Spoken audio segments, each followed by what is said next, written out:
Good morning mister Adesh and miss Harshita. तो ये आपके इंटरव्यू का आखिरी राउंड है। मैं आप दोनों से एक क्वेश्चन पूछूंगा और जिसका आंसर हमें ज्यादा पसंद आया उसे ही हमारी कंपनी हायर करेगी। Are you ready? Yes sir, please पूछिए। ओके, तो जैसे कि आप जानते हैं कि इंडिया में हेल्थ और क्लेanलीनेस की प्रॉब्लम हमेशा से ही रही है और हमारी ऑर्गेनाइजेशन सोसाइटी की हेल्थ और वेलबींग के लिए ही काम करती है। जी सर।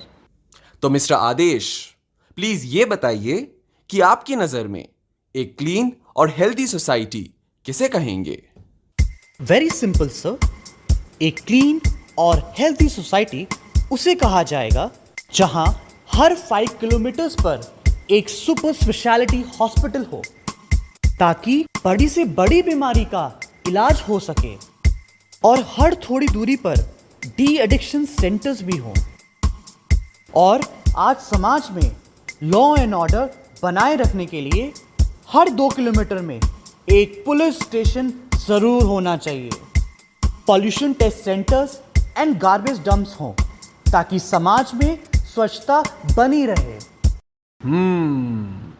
Very impressive Adesh. आपने तो एक सोसाइटी में उठने वाली सभी प्रॉब्लम्स के बारे में सोचा है।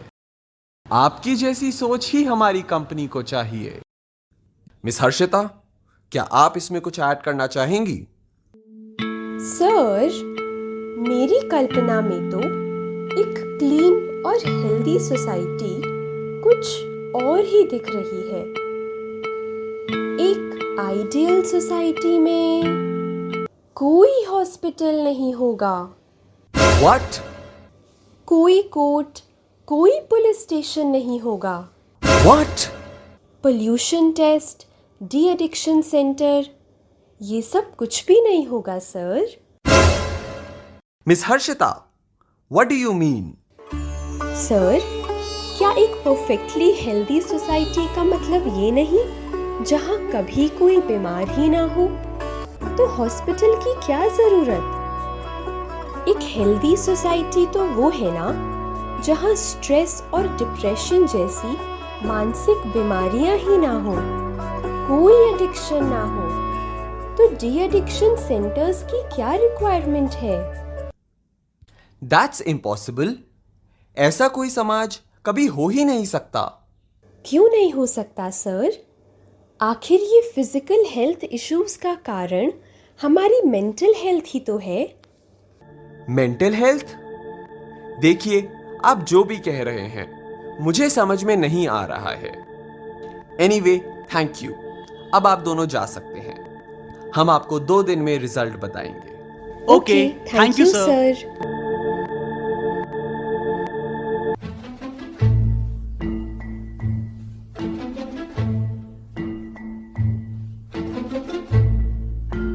डॉक्टर मानस। आइए मिस्टर गुप्ता, मैं आपका ही इंतजार कर रहा था। डॉक्टर मानस, जैसा कि मैंने आपको फोन पर बताया था कि उस दिन इंटरव्यू के बाद। यस मिस्टर गुप्ता, मुझे याद है। आपके मन में यही प्रश्न घूम रहा है ना कि क्या फिजिकल हेल्थ का मेंटल हेल्थ से कोई रिलेशन है? यस डॉक्टर, आप एक मेंटल हेल्थ स्पेशलिस्ट हैं। आप ही मुझे गाइड कीजिए। जरूर। मैंने 2 पेशेंट्स के ब्रेन वेव्स के सैंपल लिए और आर्टिफिशियल इंटेलिजेंस को यूज करके मैं उनके मन की स्थिति को कैप्चर कर पाया हूँ। शारीरिक बीमारी तो दोनों की एक ही है, लेकिन इनके स्टेट ऑफ माइंड में रात दिन का अंतर पाया गया है। Really doctor? आइए आपको इनके मनोस्थिति की वीडियो दिखाता हूँ।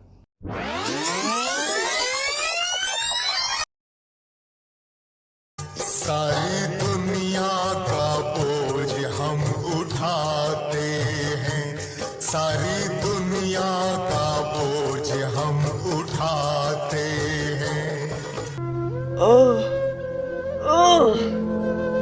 हे भगवान, मुझे ही ये बीमारी होनी थी।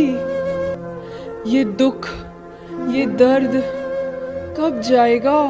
दिन है सुंदर सा, आज कुछ कर गुजर, भर के खुशियाँ खुद में, सारी दुनिया में भर। दिन है सुंदर सा, आज कुछ कर गुजर। बीमारी तो आई है और चली जाएगी, लेकिन मुझे हमेशा खुश रहना है और सबको खुशियाँ बांटनी है। अरे, तुमने आज की ब्रेकिंग न्यूज़ सुनी? उस मर्डर केस का मुजरिम फाइनली पकड़ा गया।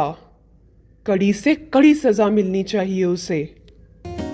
हाँ, पुलिस और कानून तो अपना काम कर ही रही है, लेकिन हमें तो उसे पॉजिटिव वाइब्रेशंस देनी चाहिए ताकि वो अपने में परिवर्तन ला सके। मुझे तो नफरत है ऐसे लोगों से। अच्छा, वो सब छोड़ो। तुम्हें पता चला ऑफिस में रोहन की प्रमोशन हो गई है। क्या? रोहन की प्रमोशन हो गई? लेकिन इस साल तो मेरी प्रमोशन होनी थी। उस रोहन को तो बॉस के आगे पीछे घूमने के अलावा आता ही क्या है? ऐसा मत सोचो भाई, जरूर वो डिजर्व करता होगा। स्टे पॉजिटिव, तुम्हारी भी प्रमोशन जरूर होगी। दुआएं दो तो दुआएं मिलेंगी। दुआएं? वो भी उस रोहन को? कभी नहीं। उठाते हैं बोझ उठाते हैं, सारी दुनिया का बोझ हम उठाते हैं। करके खिदमत सबकी दुआएं लेता चल, वक्त कैसा भी हो बनना है तुझको सफल। बना दे तू हंसी सबकी जिंदगी का सफर। अनबिलीवेबल। इसका मतलब पूरे दिन में हम अननोइंगली व्यर्थ और नेगेटिव बातों का बोझ, डर, चिंता, हर्ट अपने मन पर लेकर चलते हैं। एग्जैक्टली, जिसका असर फिर कहीं ना कहीं हमारी हेल्थ पर जरूर पड़ता है। ये तो एक बहुत बड़ी रेवलेशन है डॉक्टर। बिल्कुल। And on the other hand, जो लोग हमेशा खुश और पॉजिटिव रहते हैं, सबको सुख देकर दुआएं कमाते हैं, उनकी फिजिकल प्रॉब्लम्स भी जल्दी ठीक हो जाती हैं। तभी तो इस दूसरे पेशेंट की रिकवरी पहले पेशेंट के कंपैरिजन में बहुत फास्ट हो रही है। इंटरेस्टिंग। लेकिन आज के इतने नेगेटिव जमाने में हमेशा मेंटली फिट रहना पॉसिबल ही कहाँ है? और इंडिया में तो हमेशा से ही बीमारियां रही हैं। लगता तो मुझे भी ऐसा ही था, लेकिन ये बुक पढ़ने के बाद मेरा तो नजरिया ही बदल गया। शायद तुम्हें भी अपने सवालों के जवाब इसमें मिले। बुक?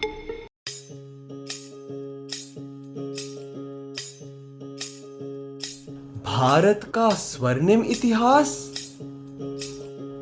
आओ चलें सृष्टि के आदि काल में, जहां भारत संपूर्ण स्वच्छ और स्वस्थ था। सृष्टि के आदि काल में था एक प्यारा सा देश, नाम था आर्यव्रत, उसका था हर कोई वहाँ विशेष। मैं हूँ भारत का स्वर्णिम इतिहास। आदि काल में स्वच्छता और पवित्रता का था वहाँ बसेरा, बेहद सुख की धूप और शांति का सवेरा। सदा स्वस्थ तन और मन थी उस भारत की पहचान। दुख, रोग और पीड़ा से था वो बिल्कुल अनजान। अच्छा, और क्या था उस भारत में? उस भारत में सभी गुणों से संपन्न थे, कोई नहीं वहाँ शोर था।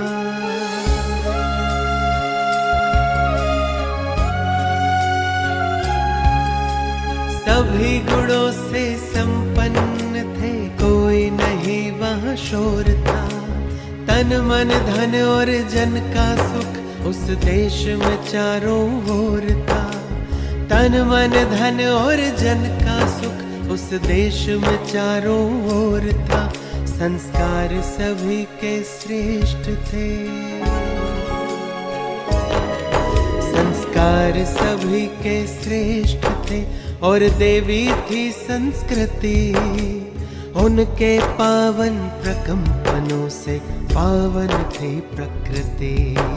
उनके पावन प्रकंपनों से पावन थी प्रकृति। हो सृष्टि के आदि काल में। अनबिलीवेबल! क्या सच में मेरा देश कभी ऐसा भी था?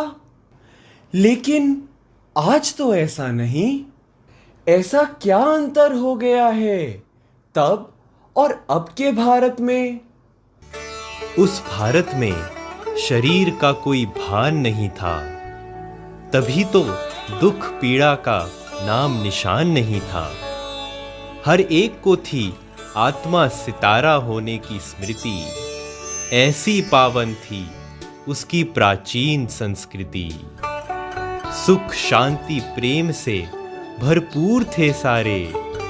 5 विकारों की मैल नहीं, मन स्वच्छ थे हमारे। स्वच्छ मन? वाओ! और स्वास्थ्य, उसका क्या आधार है? स्वस्थ मन ही है तंदुरुस्ती का आधार। आत्म स्वरूप में टिकने से होता है शक्ति का संचार। जिसके तन और मन में है पवित्रता का वास, संपूर्ण निरोगी जीवन का वरदान है उसके पास। आत्मिक स्मृति, संपूर्ण निरोगी जीवन। क्या फिर से मेरा भारत इतना महान बन सकता है? उसके लिए हमें क्या करना होगा? जरूर बन सकता है, लेकिन उसके लिए हमें प्रतिज्ञा करनी होगी कि हम स्व परिवर्तन से विश्व परिवर्तन के ईश्वरीय कार्य में जुड़ेंगे, जो ब्रह्मा कुमारी द्वारा सिखाए गए राजयोग से ही संभव है। हम करें प्रतिज्ञा मिलकर खोई संस्कृति लाएंगे। सोने की चिड़िया विश्व गुरु फिर से भारत को बनाएंगे। करें प्रतिज्ञा मिलकर हम खोई संस्कृति लाएंगे। सोने की चिड़िया विश्व गुरु फिर से भारत को बनाएंगे। जो श्रेष्ठ नहीं उन संस्कारों का करेंगे हम बलिदान। स्वर्णिम भारत होगा फिर से अपना देश महान। स्वर्णिम भारत होगा फिर से अपना देश महान। अमेजिंग! अब मुझे समझ आ गया है कि अगर इंडिया को क्लीन और हेल्दी बनाना है तो हमें मेडिटेशन और स्पिरिचुअलिटी को अपनाना होगा, क्योंकि आध्यात्मिक सशक्तिकरण द्वारा ही एक स्वच्छ और स्वस्थ समाज का निर्माण हो सकता है। भारत ही नहीं हम विश्व के, भारत ही नहीं हम विश्व के कोने कोने को निखारेंगे। हम करेंगे ऐसा चमत्कार, धरती पर स्वर्ग उतारेंगे। हम करेंगे ऐसा चमत्कार, धरती पर स्वर्ग उतारेंगे।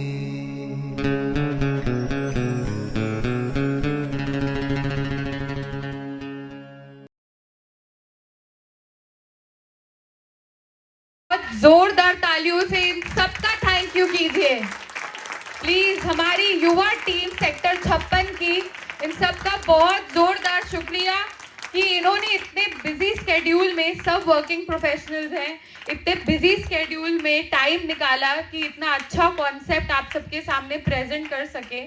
इन सबके लिए प्लीज एक जोरदार तालियां बनती है। अब मैं इन सबका ब्रीफ इंट्रोडक्शन देना चाहूंगी। सबसे पहले फरिश्ता रोल में सुधीर भाई जी, जो कि IITian है, MBA है, PhD है, इन्होंने इंजीनियरिंग डिग्री होल्ड कर रखी है and currently executive vice president है रिलायंस जियो में। एंड ये 15 सालों से इनका परिवार और ये खुद स्वयं ज्ञान में चल रहे हैं एंड ये डेली सेंटर आते हैं और मेडिटेशन प्रैक्टिस करते हैं। तो आपके सामने एक जीता जाता उदाहरण है कि yes, it really helps in building a very good future. दूसरे हैं हमारे अनुज भाई जी, जो कि इंटरव्यूअर थे। ये चार्टेड अकाउंटेंट बाय प्रोफेशन है एंड मैंने पहले भी जैसे बताया ये आरती बहन के भाई हैं। ये भी बहुत सालों से ज्ञान में चल रहे हैं एंड करेंटली प्रैक्टिस करते हैं और एक करियर काउंसलर भी है। जोरदार तालियों से इन सबका स्वागत।